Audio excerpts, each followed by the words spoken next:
Good morning students. आज हम लोग स्टार्ट करने वाले हैं हाइड्रोजन बॉन्ड। बराबर, हमने dipole induced dipole forces last time complete किया था।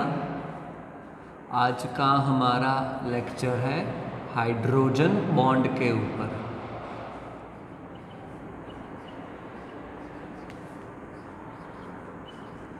एक्चुअली फर्स्ट लेक्चर के अंदर इंट्रोडक्शन के अंदर हमने देखा था कि वो बेसिक एक टाइप है किसका, तो डाइपोल डाइपोल इंटरेक्शन का।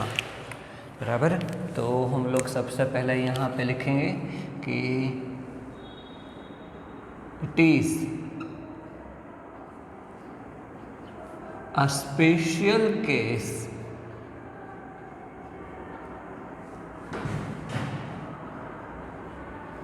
of dipole dipole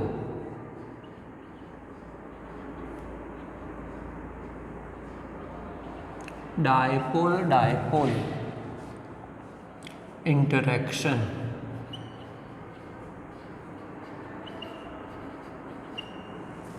It is a special case of dipole dipole interaction and basically अगर हम लोग यहाँ पे बात करें तो क्या हो जाएगा कि it is found in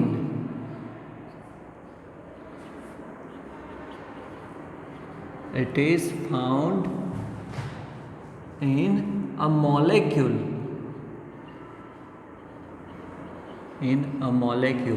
in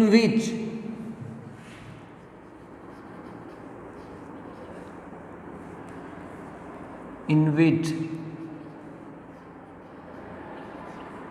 highly polar bonds, highly polar, तो कौन कौन से बॉन्ड्स प्रेजेंट होने चाहिए, तो एक होना चाहिए फ्लोरीन हाइड्रोजन, दूसरा हम लोग बोल सकते हैं ऑक्सीजन के साथ हाइड्रोजन अटैच, हाइड्रोजन तो होना ही चाहिए, हाइड्रोजन बॉन्ड है, नाइट्रोजन के साथ हाइड्रोजन, एंड कई बार कंपाउंड के अंदर क्लोरीन हाइड्रोजन में भी ये देखने को मिलता है, chlorine hydrogen.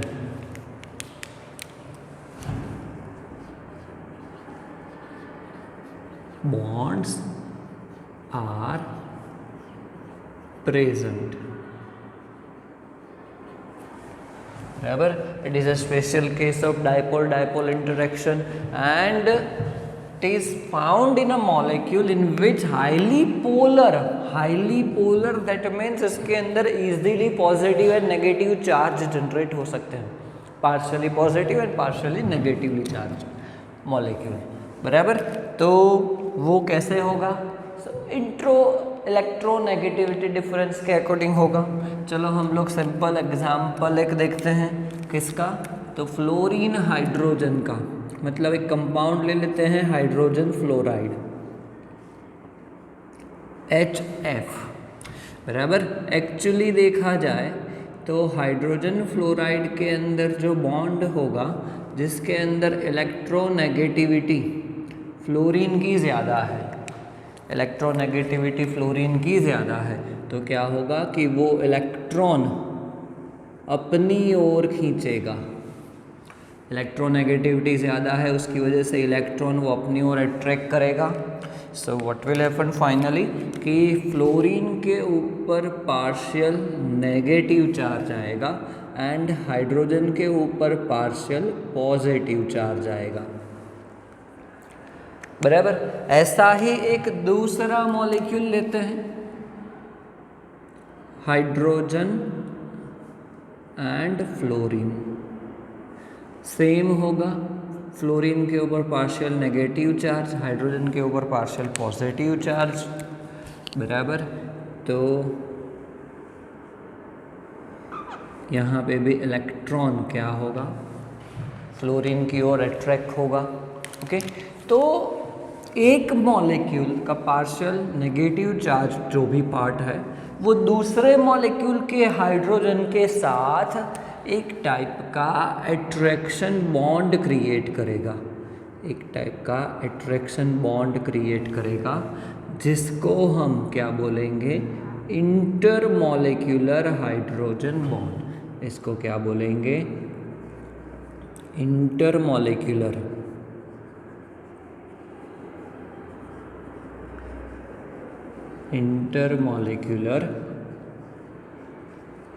Hydrogen bond.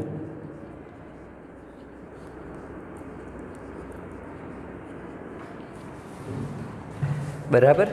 So basically ये क्या हुआ कि पोलर मॉलिक्यूल्स के बीच में कैसे बॉन्ड बना है आपको बताया।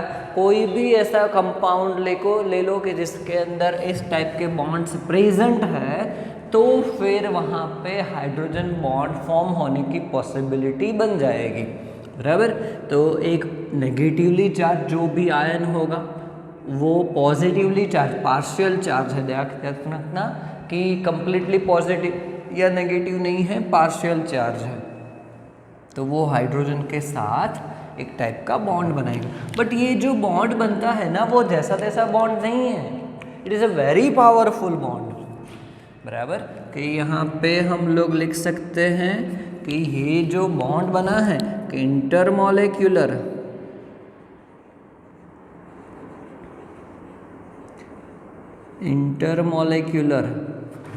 Hydrogen bond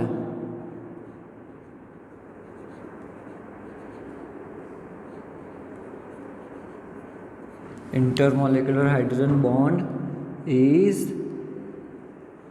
a very powerful, strong bond, और हम लोग बोल सकते हैं कि very powerful bond.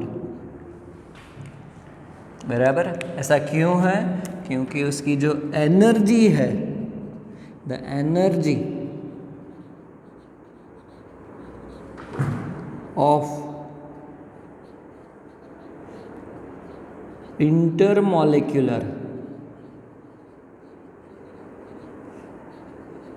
Hydrogen bond, energy of intermolecular hydrogen bond कितनी हो सकती है, तो वो 10 किलो जूल 200 किलो जूल पर मोल जितनी हो सकती है। बराबर। वो 10 to 100 किलो जूल पर मोल जितनी हो सकती है, मतलब वो कम एनर्जी नहीं है कोई भी बॉन्ड के लिए। सो ये जो एनर्जी एक्स्ट्रा क्रिएट हुई बॉन्ड के वे में, बराबर, तो वो क्या देगा, एक्स्ट्रा स्टेबिलिटी देगा कंपाउंड को, उसकी फिजिकल प्रॉपर्टी को एनहांस करेगा, केमिकल प्रॉपर्टी को एनहांस करेगा। बराबर। तो हम लोग यहाँ पे ऐसा बोल सकते हैं बेसिकली कि ये जो हाइड्रोजन बॉन्ड है,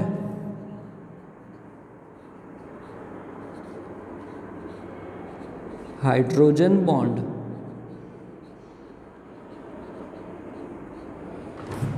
helps to determine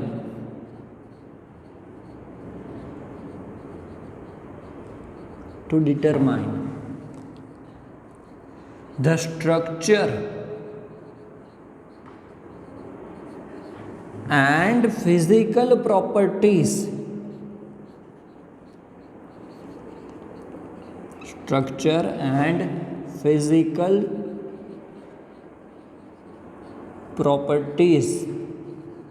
of the molecule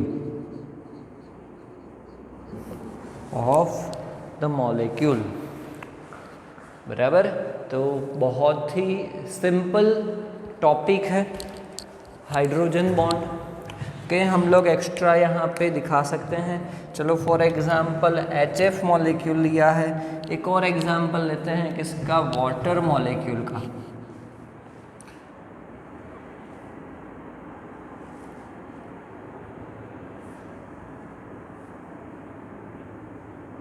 बराबर। जिसके अंदर अगर हम लोग देखेंगे कि ऑक्सीजन के ऊपर पार्शियल नेगेटिव चार्ज आएगा, हाइड्रोजन के ऊपर पार्शियल पॉजिटिव चार्ज आएगा। ओके, चलो यहाँ पे एक और बॉन्ड दिखा देते हैं।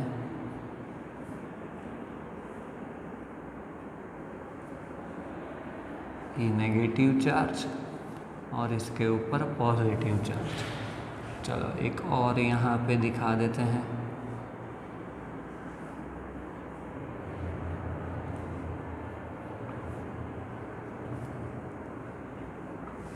ओके, तो क्या हो जाएगा कि यहाँ पे ऑक्सीजन है और हाइड्रोजन के बीच में एक टाइप का इंटरमॉलिक्यूलर अट्रैक्शन फोर्स क्रिएट होगा, जिसको हम बोलेंगे इंटरमॉलिक्यूलर हाइड्रोजन बॉन्ड। यहाँ पे भी एक दूसरे मॉलिक्यूल के साथ बनाएगा, ये ऑक्सीजन भी यहाँ पे दो दूसरे मॉलिक्यूल के साथ बनाएगा। तो इस तरीके से क्या होगा कि वो मॉलिक्यूल्स एक दूसरे के साथ कनेक्ट रहेंगे, तो उसकी वजह से उनकी स्टेबिलिटी, फिजिकल प्रॉपर्टी, स्ट्रक्चर भी सॉलिड स्टेबल हो जाएगा। बराबर। तो ये हाइड्रोजन बॉन्ड है, बहुत ही इम्पॉर्टेंट है, क्योंकि आगे चल के ऑर्गेनिक के चैप्टर के अंदर फिजिकल प्रॉपर्टीज़ में, बेसिकली बॉइलिंग पॉइंट के अंदर, सॉल्युबिलिटी के अंदर ये बहुत काम आएगा। ओके, तो याद रखना किसके अंदर बन सकता है, तो कंपाउंड्स ज़्यादा नहीं है कि fluorine hydrogen, oxygen hydrogen, nitrogen hydrogen and chlorine hydrogen अगर प्रेजेंट है कंपाउंड के अंदर, तो उसके अंदर इंटरमॉलिक्यूलर हाइड्रोजन बॉन्ड फॉर्म हो सकता है। बराबर।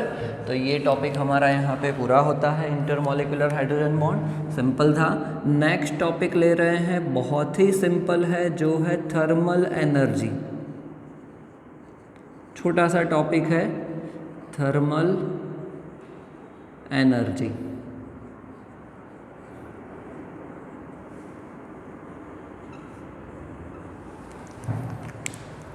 ओके, सबसे पहले डेफिनेशन देखते हैं, सिंपल है कि थर्मल एनर्जी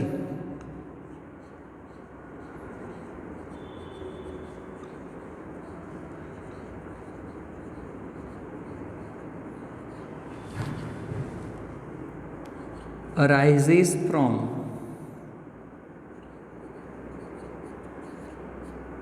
या तो फिर हम लोग बोल सकते हैं कि thermal energy is produced by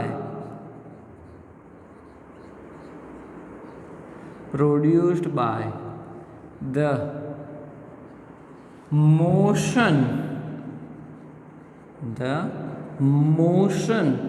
of atoms और molecules। मतलब वो किससे जनरेट होता है, बेसिकली हमें पता चला, तो मोशन से जनरेट होता है। याद रखना कि थर्मल एनर्जी है वो मोशन से जनरेट होता है। दैट मीन्स ये डायरेक्टली किसके ऊपर डिपेंड करेगा कि एलिमेंट्स के अंदर जो भी मॉलिक्यूल एटम्स हैं या तो फिर कंपाउंड के अंदर मॉलिक्यूल्स हैं, उनकी मोशन कितनी है, फास्ट है, स्लो है, इजी है, या तो फिर वो फ्रीडम उनके पास नहीं है मोशन करने के लिए, तो वो थर्मल एनर्जी उसको हम लोग बोलेंगे। बराबर। तो बेसिकली यहाँ पे एक चीज़ डायरेक्टली बहुत ही कॉमन हो जाएगा कि थर्मल एनर्जी जो है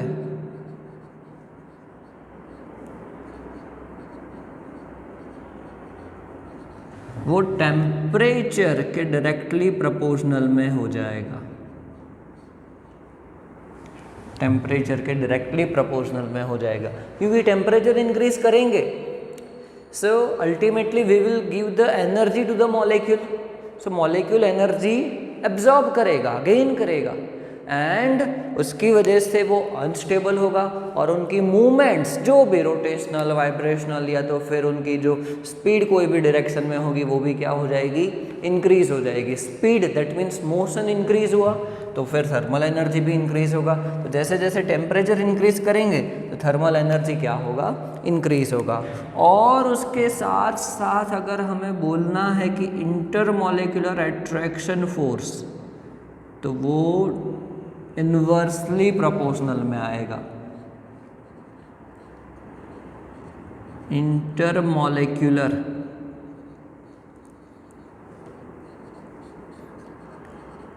अट्रैक्शन फोर्स की बात कर रहे हैं, एनर्जी दे रहे हैं, तो डिस्टेंस बढ़ेगा, डिस्टेंस मॉलिक्यूल्स के बीच में इंक्रीज होगा, तो फिर अट्रैक्शन फोर्स क्या होगा, डिक्रीज होता होगा, तो ही डिस्टेंस इंक्रीज होता है, बराबर। तो अगर हम लोग सिंपल एग्जांपल लेते हैं कि सॉलिड वहाँ से हम लोग जा रहे हैं कहाँ पे, लिक्विड पे, एंड लिक्विड टू गैस, बराबर। तो क्या होगा कि अगर हम लोग लेफ्ट टू राइट यहाँ पे जा रहे हैं,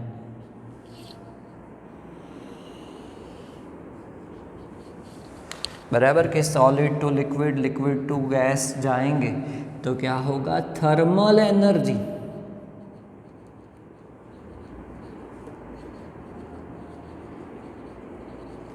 इंक्रीज होगा, थर्मल एनर्जी क्या होगा, इंक्रीज होगा। ये तो हम लोग जानते हैं कि क्या होगा कि सॉलिड टू लिक्विड जाएंगे, लिक्विड टू गैस जाएंगे, तो इंटरमॉलिक्यूलर फोर्स फर्स्ट चैप्टर के अंदर हम लोग पढ़ चुके हैं। ये इंटरमॉलिक्यूलर फोर्स क्या होगा, डिक्रीज होगा, इंटरमॉलिक्यूलर फोर्स डिक्रीज होगा। तो हम लोग ऐसा भी बोल सकते हैं कि स्टेबिलिटी